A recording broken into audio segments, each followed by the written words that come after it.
И еве темата која што ја најавив пред третиот информативен блок. Лажни пораки секојдневно добиваат граѓаните и на своите имейл адреси и по SMS пораки од измамници кои што се обидуваат од нив да добијат доверливи лични податоци како матичен број, пин кодови, корисничко име. Како да препознаеме фишинг порака, како да се заштитиме од измама и колку онлайн купувањето, особено за празниците, кое што е актуелно во овој период од годината, не прави потенцијална мета од злоупотреби. На оваа тема со експертот за сајбер безбедност Божидар Спировски. Добро утро и добре ни дојдовте. Добро утро. Новогодишните празници, господине Спировски, се радост за нас, но веројатно и за оние кои што сакаат да изнудат некаков незаконски профит. Так. Треба ли во целава оваа новогодишна еуфорија шопинг да внимаваме и на безбедноста на она што како податок го нудиме? Апсолутно. Дојде црниот петок, американците како што го нарекуваат, кога сите се враќаат во профитната страна, па и криминалците ќе се вратат во профитната страна. Многу е важно овој период на радост, на импулсивно купување, на одење на најдобриот подарок за вашите блиски, да бидеме внимателни затоа што во сето брзање можеме многу лесно да наседнеме на различни измами и на крајот на денот да не ни бидат толку радосни празниците. Денес ќе поразговараме на повеќе од овие теми. Она што би сакал на почетокот да го кажеме дека веќе Македонија имаше едно убаво или повеќе од едно дори искуство на спречување на вакви измами со тоа што Македонија комуницираше со Македонија. Се прошири гласот и на тоа ќе се навратиме подоцна во разговорот, но чисто да кажам, вреди овој разговор, се надевам за сите гледачи, затоа што е добро сите да знаеме, да сме свесни, затоа што секој од нас е алка која што ќе помогне да се намале овие измами. Споменавте на повеќе начини може да бидеме мета на измама. Да. Какви се облици се користат измамниците за да дојдат до она што нам ни е вредно? Веројатно бројот на измами е еднаков на бројот на зрна песок на плажата, бидејќи измамниците секој ден стануваат се покреативни. Но ајде да не правиме упатство за измамниците, само да ги повториме оние методи кои што досега се познати. И ќе почнеме од најдалечната од индивидуата и ќе се приближуваме се поблиску кон личноста која ќе биде измамена. Наједноставната измама, која технички не е ни сајбер измама, едноставно е криминал, е продавање ветар, го нарекувам јас, односно продавање на лажен производ. Некој создава сајт, продава некои интересни работи кои што можеби само како слики ги собрал од друго место, од интернет. Тоа изгледа како интересен, несекојдневен подарок, нешто ново што го нема на пазарот. Нема некоја претерано голема цена и луѓето ќе платат со картичка, очекувајќи да добијат подарок. Подарокот нема никогаш да дојде. Едноставно, криминал. Некој ги измамил, им зел пари, отишол во историјата и тоа е наједноставниот метод на измама. Вториот веќе малку поблизу, лажирање на веб-сајтови вистински за шопинг.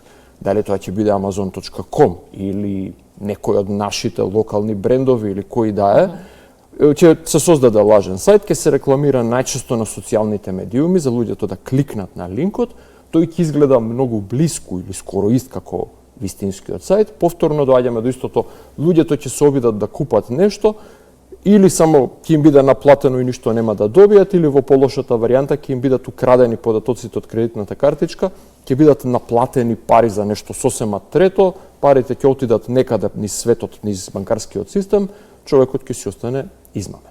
Третата работа која ја спомнавте, која стана веќе актуелна неколку пати во овие периоди околу октомври, ноември, декември купувањето, се тие измами со SMS пораки.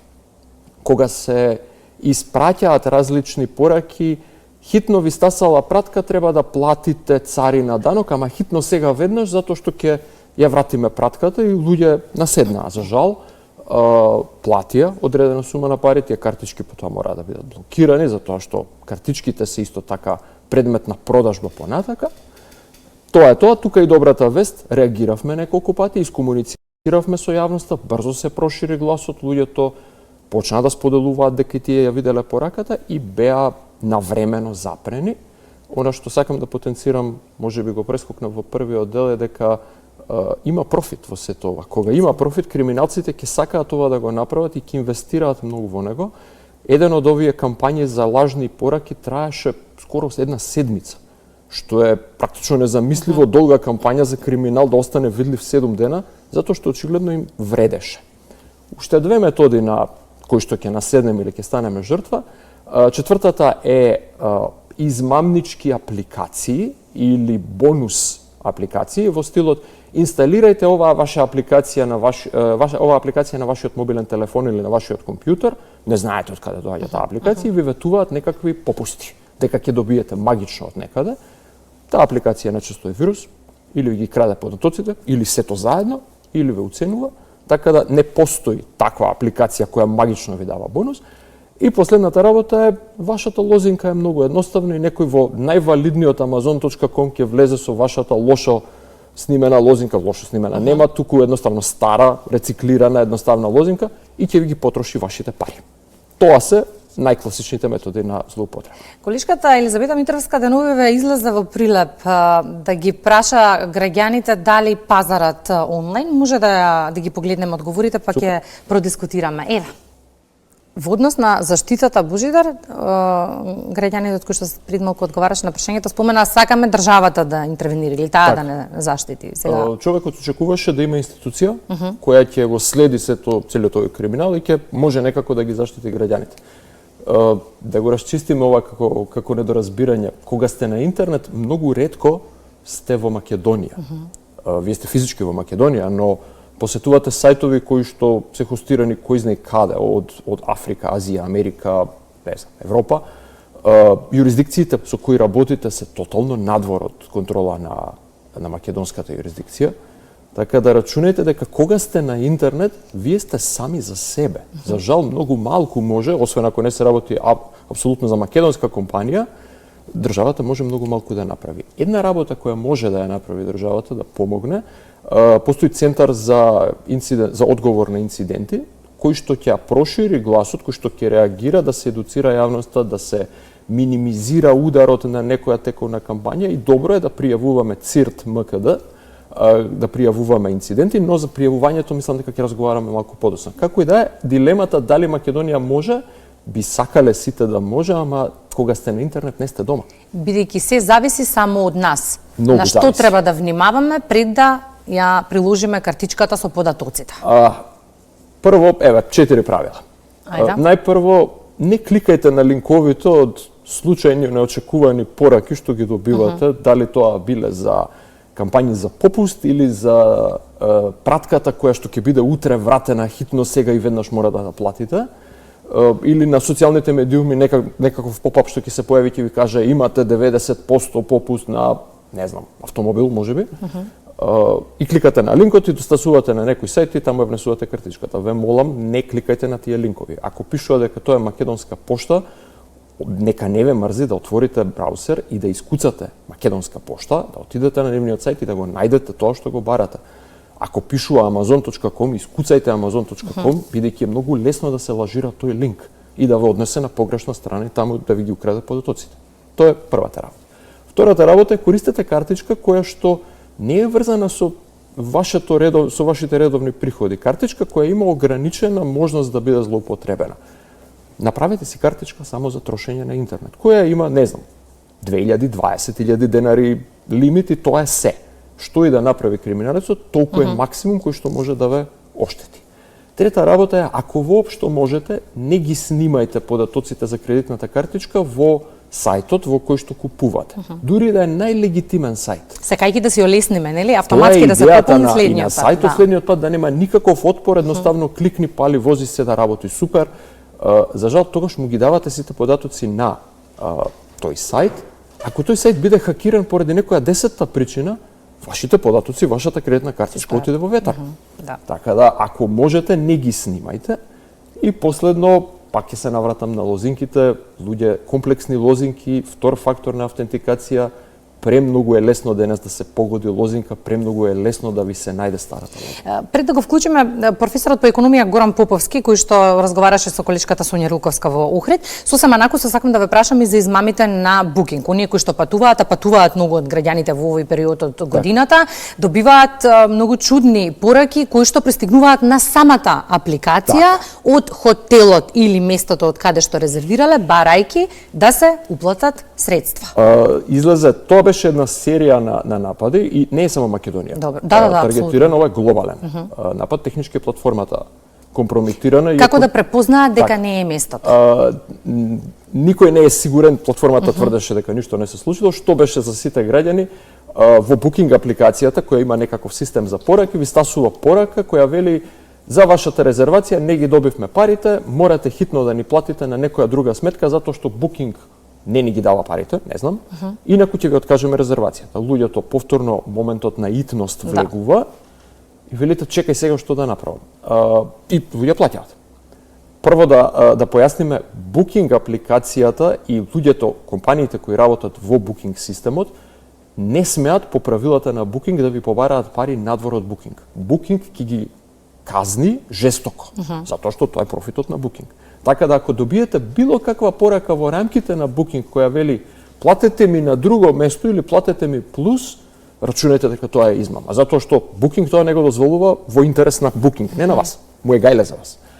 А што се однесува како понатака да препознаете дали, така да Booking како авторитет, некој го злоупотреби, успешно неколку пати, но основното правило е ако јас имам дуќан и велам сега во дуќанот вие сте ми купиле нешто, ама уште еднаш треба да ми платите надвор на улица, тоа нема смисла.